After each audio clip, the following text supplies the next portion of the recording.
হনুমান জয়ন্তীর দিন বাড়িতে একদম ঘরোয়াভাবে আমি পুজো দিয়েছিলাম হনুমানজির। তাই এখানটায় আমি যখনই হনুমানজির পুজো দিই চেষ্টা করি বটপাতার উপর জয় শ্রীরাম লিখে গলায় মালা দেওয়ার। তাই এখানটায় আমি বোন আমার জন্য নিয়ে এসছে বাড়ির থেকে বটপাতা, আর বট বা অশ্বত্থ পাতা, এটা অশ্বত্থ পাতা। এর উপর আমি সিঁদুরটা গুলিয়ে এখানটায় লিখছি জয় শ্রীরাম।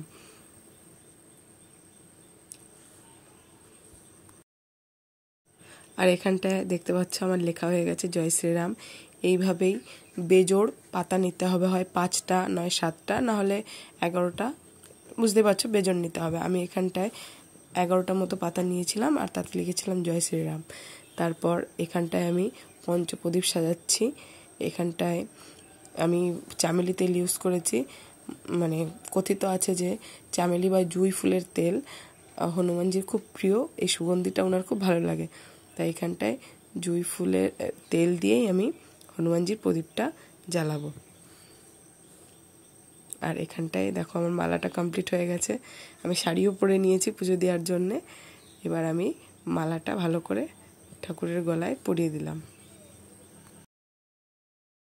আর হ্যাঁ, আমি ভুল বলেছিলাম, 11টা পাতা না, এখানটায় 7টা পাতা দিয়ে আমি মালা তৈরি করেছিলাম।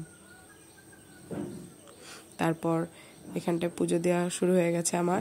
চন্দন বেটে আমি প্রত্যেকটা ফলে প্রসাদ যা বানিয়েছিলাম সেখানটায় চন্দনের ছিটা দিয়েছি। তারপর হনুমানজির কপালে চন্দনের টিকা পরিয়েছি শ্রীরাম। তারপর আর যে ঠাকুর ছিল পাশে সবাইকে চন্দনের টিকা পরিয়ে তারপর এবার প্রদীপটা জ্বালিয়ে নেবার পালা। আর হ্যাঁ, দেখেছি চামেলির তেল দিলে খুব দ্রুত ধাউ ধাউ করে প্রদীপটা জ্বলে ওঠে। তো একটু সাবধানে থাকবে যারা এই চামেলি তেলটা ইউজ করবে।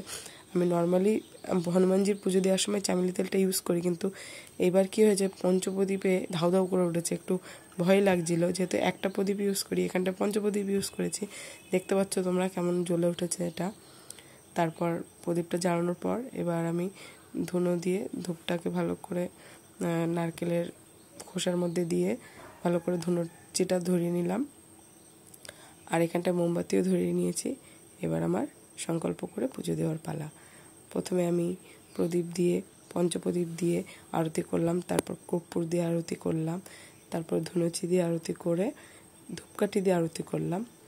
তারপর শঙ্খ বাজিয়ে আমি হনুমান চালিসার পাঠ করেছি। এইভাবেই আমি আমার পুজো সম্পন্ন করেছি। আর এখানটা আমার পুজোর পুরোটাই কমপ্লিট।